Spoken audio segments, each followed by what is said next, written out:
Está no ar o Disrupt Podcast, com Alexandre Barbosa, Alfredo Copete e convidados. Informações acessíveis sobre inovação, tecnologia e direito em um formato dinâmico e simples. O Disrupt Podcast está no ar. Muito boa tarde a todos e a todas. Hoje teremos mais um episódio do nosso Disrupt Podcast. Ao meu lado a professora Silvia Gonçalves, que é nossa mestre em Direito aqui também da Univel, diretora do Inovacom, que é o nosso Instituto de Compliance e Inovações aqui. E hoje vamos receber uma convidada muito especial, é a doutora Cláudia Spinazzi. Ela é juíza criminal aqui na comarca de Cascavel. Ela é professora também, tem atuado na parte da execução penal e tem também integrado o nosso mestrado da Univel, é atualmente mestranda em Direito, né? Doutoranda também da Universidade de Buenos Aires, para a gente conversar um pouquinho sobre o que a tecnologia tem a ver, né, com a justiça criminal, com o cálculo das penas, né? Como é que isso influencia e como é que está sendo o cenário disso no aspecto da prestação jurisdicional mesmo, né? Então, muito bem-vinda, Cláudia, é um prazer para nós recebê-la hoje aqui. E a gente queria, enfim, se localizar nesse tema. Como é que a tecnologia tem a ver com a execução da pena? Muito obrigada pelo convite, professor Paulo, professora Silvia. É um grande prazer estar aqui podendo conversar um pouquinho com vocês no Disrupt. Eu já há muito tempo namoro o mestrado da Univel, já sabia dele desde quando ele foi criado, vinha pensando em como fazer para ingressar e agora esse ano deu certo, estou fazendo parte, estou muito feliz. Bem, a tecnologia e a execução de pena, elas tem que caminhar juntas, né? Quando a gente fala em alguns bens mais importantes da vida do ser humano, a gente pensa na vida, na saúde e, por óbvio, na liberdade. Se a gente evolui na pesquisa e nós temos a tecnologia cada vez mais avançada, por óbvio, como uma sociedade evoluída, a gente deveria usar a tecnologia em prol dos bens mais importantes que nós temos para o ser humano. A proteção do meio ambiente, a proteção da vida, da saúde e da liberdade, seja por uma vigilância, por uma segurança, seja também para garantir que quem está cumprindo uma pena cumpra só aquela pena devida, né? Mas infelizmente não é bem assim que está funcionando ainda. Pois é, porque o juiz quando vai fixar a pena, né, quando o juiz condena uma pessoa e fixa uma pena, ele tem alguns critérios para isso, que são os critérios que a lei que estabelece, né? Até a gente acompanhou há pouco, nesse caso o julgamento da trama golpista, lá envolvendo o ex-presidente Bolsonaro, havia uma discussão entre os ministros em relação ao cálculo da pena, né, o que a gente chama da dosimetria da pena, né? Então veja que mesmo ali, lá no Supremo, naquela discussão, havia esse debate. E na hora do juiz aplicar aqui, é um cálculo simplesmente matemático que o juiz faz para chegar nisso, ou tem outras variáveis envolvidas? É bem interessante a gente falar disso, professor, porque a dosimetria da pena, ela não é aquilo que parece, né? Então a gente quando escuta dizendo na TV, fulano praticou um crime e ele pode pegar de 1 a 4 anos de prisão. O que isso quer dizer? Por que é de 1 a 4? Como que vai saber se é 1, se é 2, se é 3 ou se é 4? Então funciona assim, para o juiz fixar a pena, ele tem que seguir uma dosimetria, como o professor falou. A dosimetria tem 3 fases. Na primeira fase, tem 8 subfases. Então, o juiz olha lá quem é aquela pessoa que praticou a pena. Isso quer dizer, por que é assim? Porque a pena tem que ser individualizada. Se o Pedrinho e o Joãozinho praticaram o mesmo crime, a pena do Pedrinho e do Joãozinho nem sempre vai ser a mesma, porque vai depender de quem é o Pedrinho, quem é o Joãozinho. Então, vamos pegar lá o crime como que foi nessas 8 circunstâncias da primeira fase. Qual foi o motivo? Quais foram as circunstâncias? As consequências que geraram? A personalidade de cada um? A culpabilidade de cada um? Analisa tudo. O comportamento da vítima, até isso é analisado, pessoal. Na primeira fase, analisei isso, cheguei numa pena base, que a gente chama. Venho para a segunda fase, que são as agravantes e atenuantes. Então foi contra a mulher? é uma agravante. Foi contra a pessoa idosa? É uma agravante. Foi contra a criança? É uma agravante. O Joãozinho é reincidente, o Pedrinho não é. A pena já vai ser diferente de um para o outro. O Joãozinho não confessou, o Pedrinho confessou. Já vai ser diferente de um para o outro, porque a confissão é considerada uma colaboração. E depois a gente ainda vem para uma terceira fase, que são as causas de aumento e diminuição. Então, para fixar uma pena de um crime, tem esse cálculo inteiro para fazer. O caso que o professor citou do Bolsonaro, eram vários crimes, para cada crime tinha que ser feita essa dosimetria em cada um, considerar todas as circunstâncias. Então, por isso que nem sempre a pena do Bolsonaro foi a mesma do general Heleno e de outros, né? Então, tem todos esses cálculos. E aí, como a gente está falando de tecnologia, já te passo a palavra, professora, não tem uma técnica, não tem uma tecnologia para fazer esse cálculo. A gente ainda faz numa calculadorinha muito básica, que parece uma tabelinha Excel para quem está nos assistindo, assim, mas é uma coisa muito básica. Então, o cálculo hoje ainda é feito mesmo pela pessoa do juiz.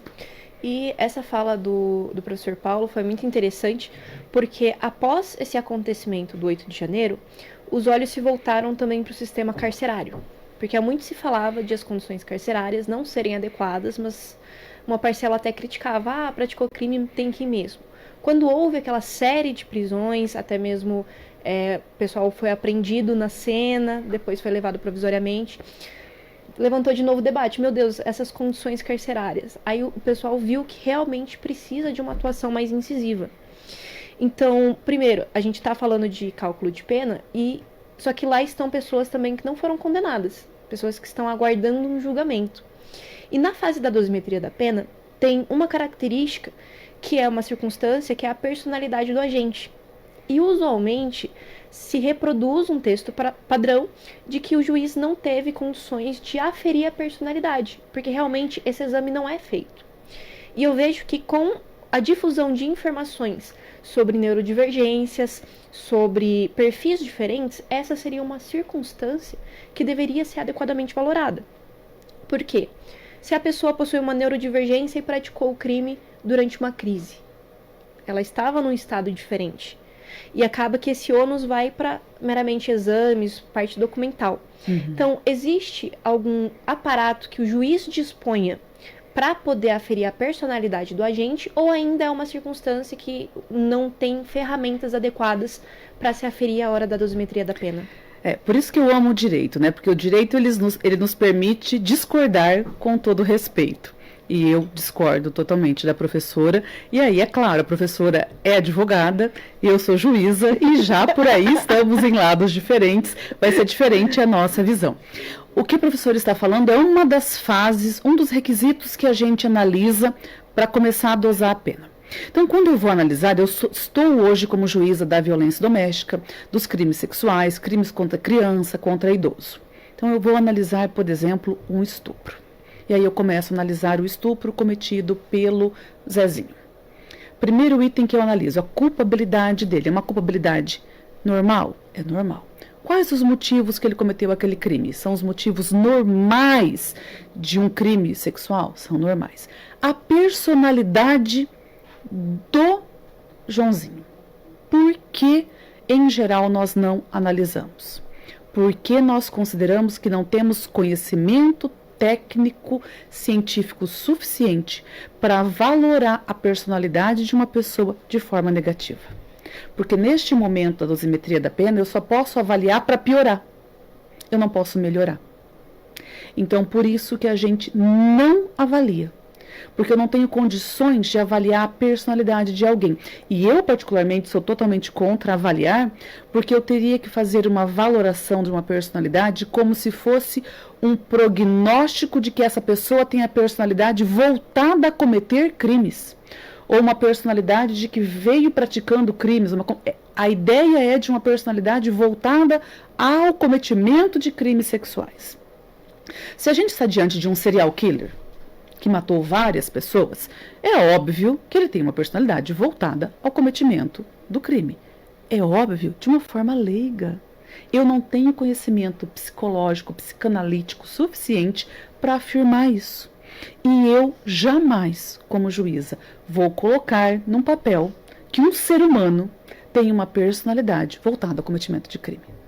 Então nós não avaliamos, e eu considero muito bom que um juiz não avalie, porque quando ele avalia para o negativo. Ele nunca vai avaliar para o bem, sempre para o negativo. Se o juiz se isenta, está falando, olha, não conheço, não pioro a situação então. E eu acho que realmente tem que ser assim. Eu pelo menos prefiro que seja assim. Nos Estados Unidos teve um caso muito emblemático, que é o chamado caso Compass, do estado de Wisconsin, me parece, onde tinha um programa que calculava a pena dos condenados. E depois teve uma discussão, uma aferição, uma auditoria, uma contability, como a gente chama, né, que verificou que havia lá no cálculo um viés algoritmo em decorrência até de uma influência racial que se dava. E aí acabaram revendo lá o método de cálculo. Você nos disse que hoje é quase uma calculadora simples que se usa.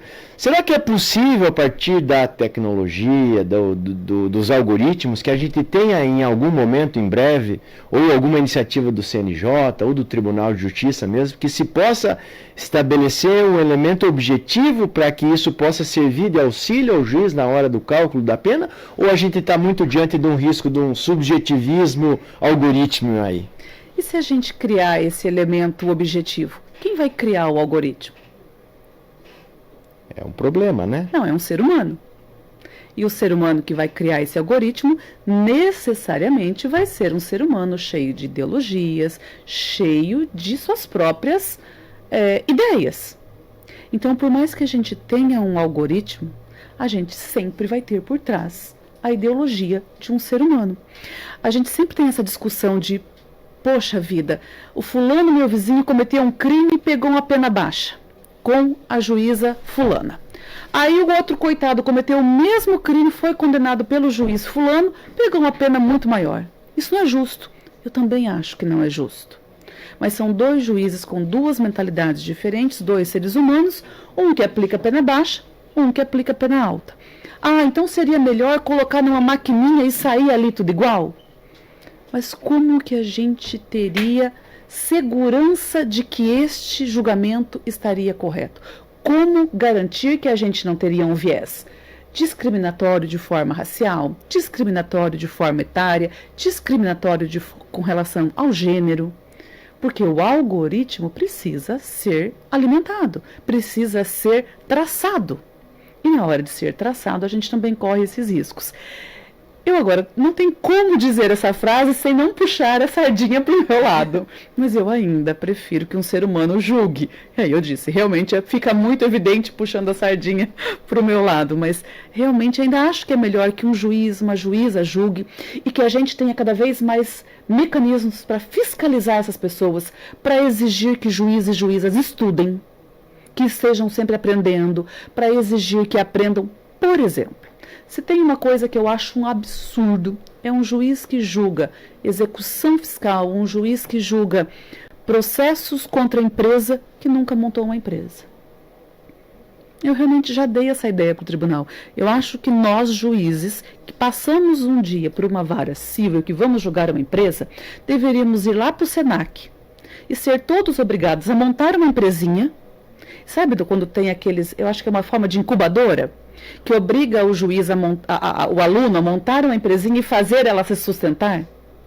Eu acredito que isso seria de uma importância para um juiz entender a dificuldade que é manter uma empresa no Brasil, porque muitos nunca tiveram acesso, porque ou são filhos de outros funcionários públicos ou não vivenciaram isso. E essa vivência é muito importante. Então, eu não acredito que a gente precise substituir o advogado, o promotor, o defensor público e o juiz por máquinas. Nós precisamos exigir dessas pessoas que sejam melhor qualificados.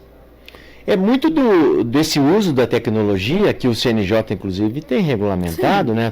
Mesmo agora com a resolução 615, que trata disso, que admite até a inteligência artificial generativa no auxílio da tomada de decisões, ela se presta a alcançar a celeridade na prestação jurisdicional. Mas no caso da fixação da pena, né, que embora o leigo possa ter essa preocupação, por que um caso é maior, o outro é menor, mas a fixação da pena em si é algo que atrasa a condenação ou que atrasa os julgamentos ou não é algo que seja tão demorado assim propriamente? É a pior parte. Então, eu vou contar para vocês como funciona o meu dia a dia. É o terror dos alunos da graduação também. A Então eu vou fazer uma audiência. Então, tenho as audiências do dia. Como que funciona? A minha equipe prepara para mim e me manda, e eu de manhã me preparo para a tarde. Então, ela vem para mim, esse processo, uma mini sentença.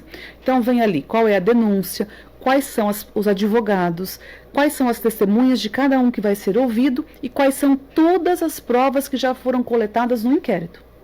Quando eu chego para fazer a audiência, eu já sei todas as provas até aquele momento. Quando eu terminei de ouvir, eu julgo. Ali, na hora, eu escrevo naquela minuta. Vou condenar com base na palavra da vítima e no laudo tal, porque está comprovado isso. Vou absolver por isso, por isso, por isso. Mas se vai absolver, não tem dosimetria. Se eu só tivesse que condenar e não tivesse que dar dosimetria, eu faria em audiência. Por que eu não faço? Porque daí tem que voltar para a minha equipe me ajudar a elaborar o cálculo. Porque daí eles me ajudam, volta para mim e eu vou corrigir cálculo por cálculo. Porque para quem está nos assistindo, gente, o juiz não vive sozinho, tá? Assim como advogado, como promotor, todo mundo tem uma equipe que lhe auxilia.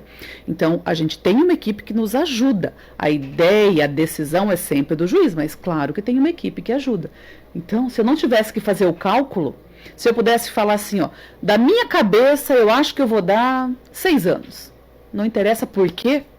Nossa, era fácil. E sem contar dias multa, fração.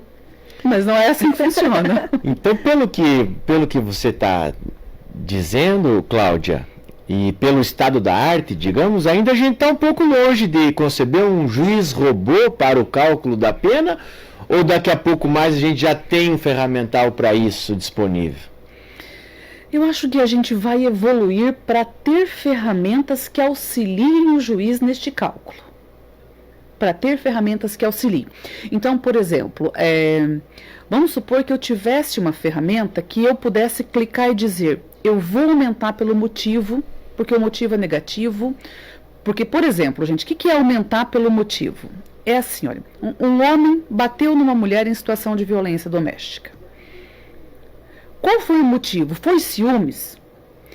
O crime de lesionar alguém não envolve ciúmes. O ciúme é algo a mais, por isso que ele faz aumentar a pena. Bateu onde? Bateu no braço? É uma coisa. Bateu no rosto? E essa mulher teve que trabalhar com o rosto roxo, expondo a agressão? É muito pior. Então, o lugar, as circunstâncias, bateu dentro de casa ou lá no trabalho dela? É diferente. Tinha alguém assistindo, os filhos viram?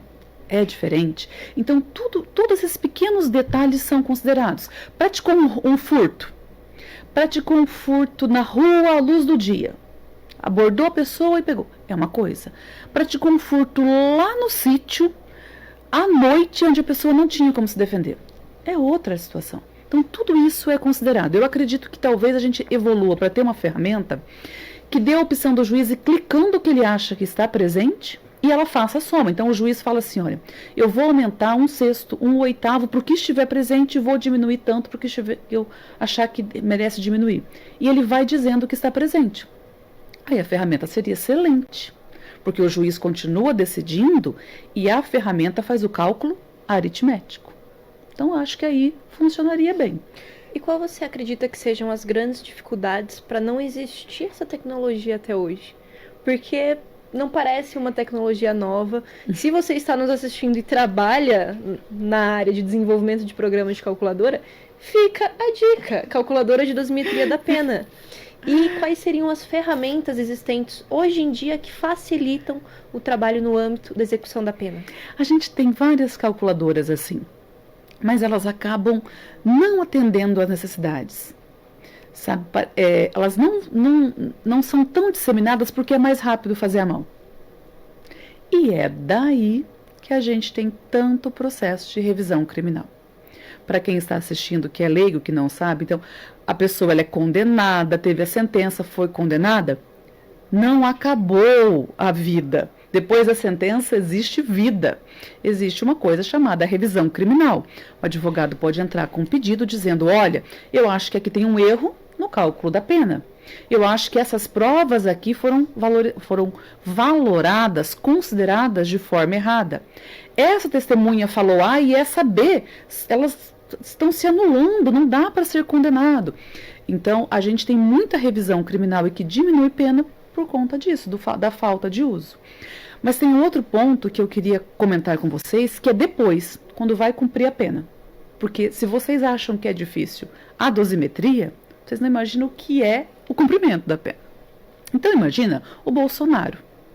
O Bolsonaro deu um total de 27 anos, 24 anos. Cada crime tem uma fração diferente para ser cumprida. Então imagina lá, o crime X são 2/5, o crime Y 1/6, o crime tal 40%, o crime tal 70%. E assim é com um monte de gente que cumpre pena. Então a pessoa está lá cumprindo pena e esses cálculos precisam ser feitos. E aí faz o cálculo de cada crime, ela vai ter que cumprir então um total de 7 anos. Quando ela está quase cumprindo 7 anos, é bem danada, lá dentro da prisão comete uma falta grave. A falta grave faz voltar do zero e começar a contar tudo de novo. Então tem que contar de novo as frações de cada crime para progredir de regime. Isso influencia no indulto, isso influencia em vários direitos que essa pessoa tem. Então, para a execução da pena, aí sim que a presença de um bom advogado, a presença de uma calculadora é ainda mais necessária. E até aproveitando que você comentou, não é propriamente o assunto, mas esclareça, né, em termos mais didáticos, o que seria o indulto e a saidinha, por favor. Para quem está nos ouvindo, saiba a diferença e o que corresponde a cada instituto. A saidinha, ela não existe mais. Só existe para quem cometeu crime até 2024. Ela agora não existe mais, mas ela, para quem cometeu, então ainda está cumprindo pena, ela é a permissão de sair por 7 dias, 5 vezes ao ano, para visitar a família. É um instituto que visa permitir que o preso mantenha vínculo familiar, quando ele está em regime semiaberto, já quase indo para o aberto, para que quando ele saia da prisão ele tenha para onde voltar. Então, 5 vezes no ano ele pode sair, ficar 7 dias com a família e voltar. Indulto, gente, é outra coisa. E se você está me assistindo, vai cair o queixo. Indulto é o perdão da pena que falta para cumprir. Tradicionalmente, ele é dado no Natal, mas pode ser dado também no Dia das Mães.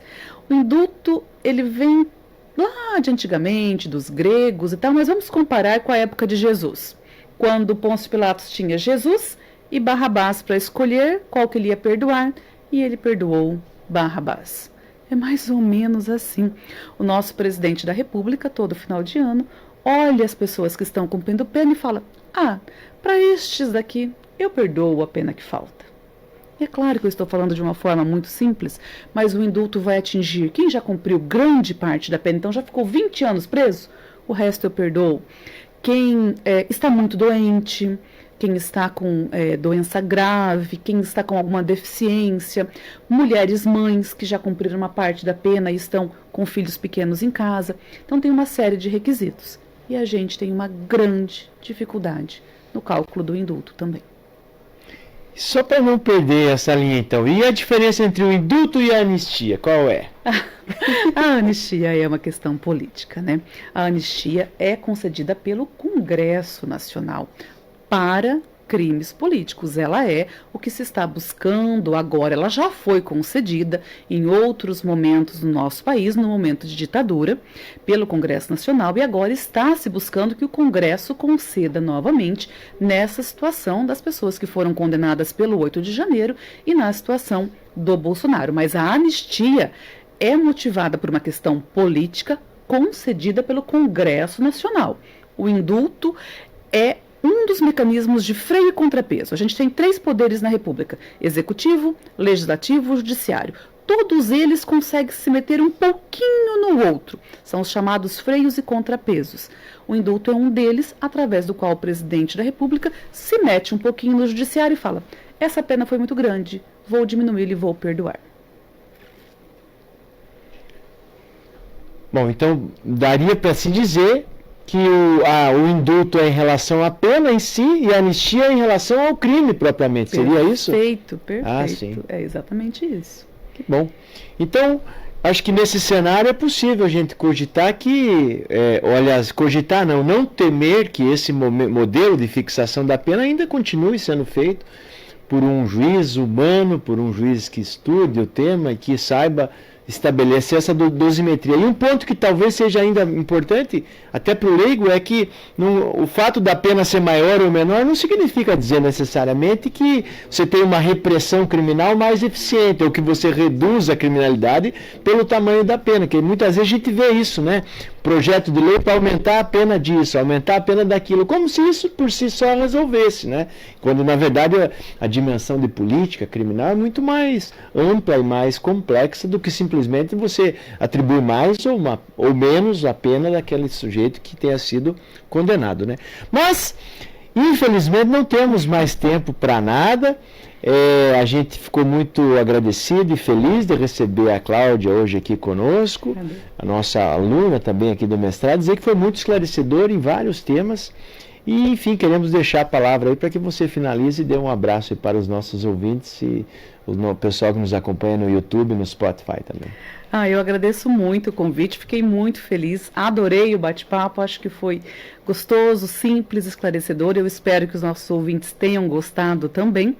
E eu fico à disposição, porque eu adoro falar desse tema, acho que nós temos mesmo que levar conhecimento a todo mundo, para que as pessoas entendam como o direito criminal funciona, para que assim a gente consiga exigir cada vez mais dos nossos governantes, cada vez mais segurança pública. E esse tipo de diálogo, como podemos auxiliar e aprimorar o trabalho para evitar erros, sempre engrandece e evita um retrabalho. Obrigada a quem esteve conosco, obrigada a nossa convidada e até a próxima terça-feira. Obrigada. Tchau, tchau. Você ouviu na CBN Disrupt Podcast com Alexandre Barbosa e Alfredo Copete.